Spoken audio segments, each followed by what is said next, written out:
So I don't usually have the best luck with it, but I did pull an inReach forecast when I woke up to heavy rain this morning, and supposedly it is going to tail off in another hour or two, so I'm going to hold, drink another cup of coffee, work on videos.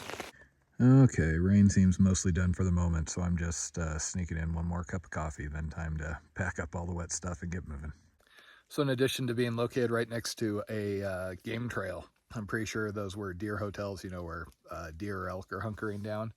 And sure enough, this morning I started hearing a whole herd of hoofbeats moving around in the bushes.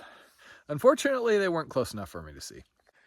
Not the best campsite, but it was the one least threatened by deadfall that I came across last night.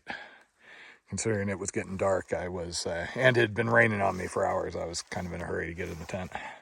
Well, damn it. I guess somebody's getting pictures of me peeing. So you might wonder why, if I have a waterproof pack, I'm still carrying this liner bag.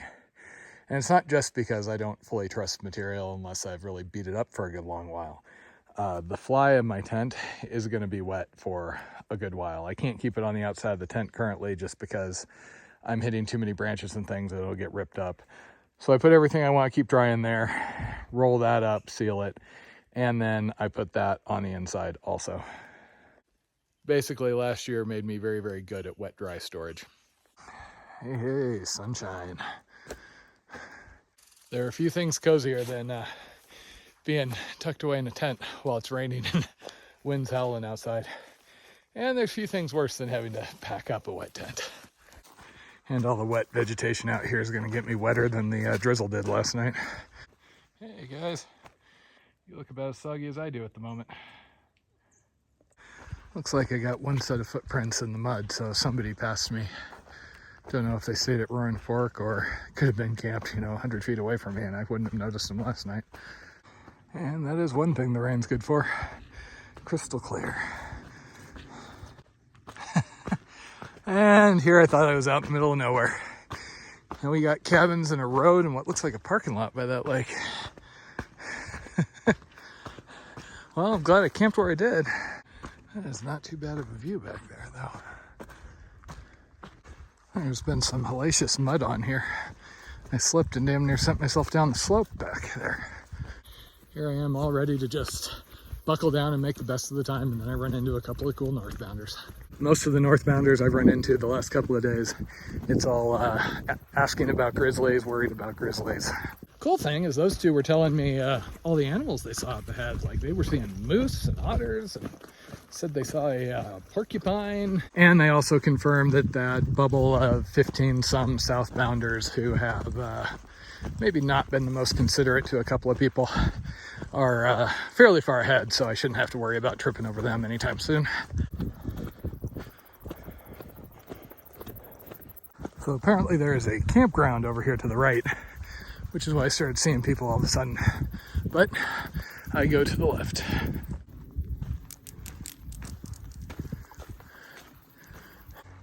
This is like hiking around Sabrina or something up in the Sierra. Maybe not quite as pretty. Well, I'm behind on mileage today since the rainstorm didn't let up until 9:40 or so, but at least I got a chance to dry things out. I've been running into a good number of weekenders and day hikers, and a lot of dogs too.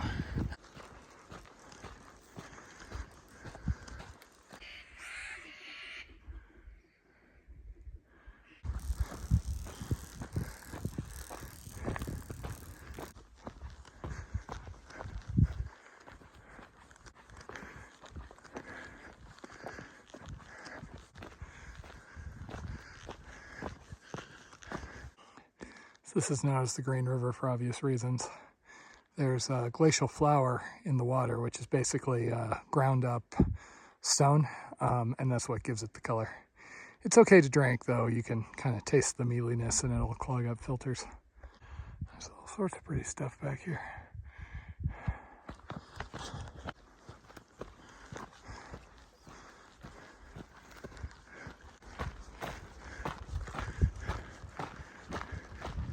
So those guys said that they hiked in to Beaver Park and then floated down the river. Taters and I have been actively looking at more touring, paddling trips to do. The trick is usually finding ones that are long enough to make the trip worth it, and also that don't have rapids.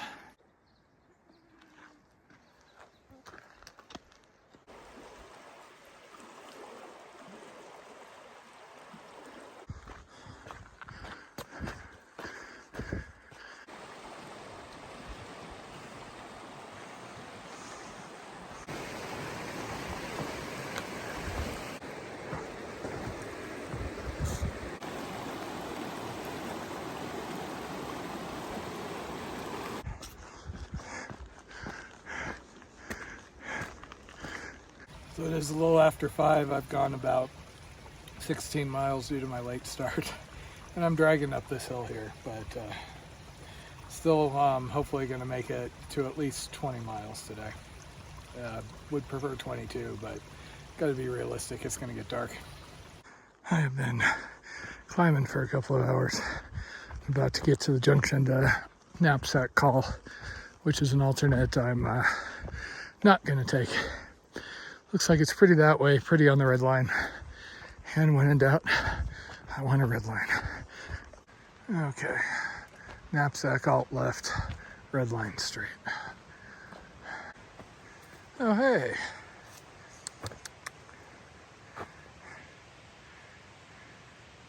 Hey, hey.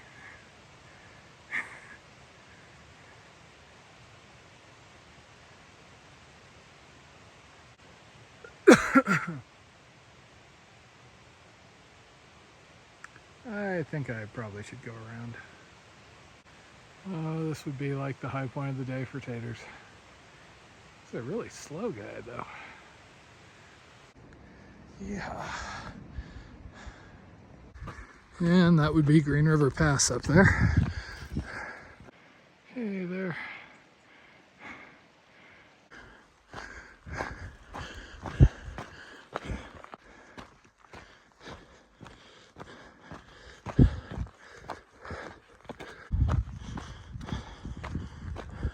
Okay, it is 8:23. I made it 21 miles and change, and I am ready to stop.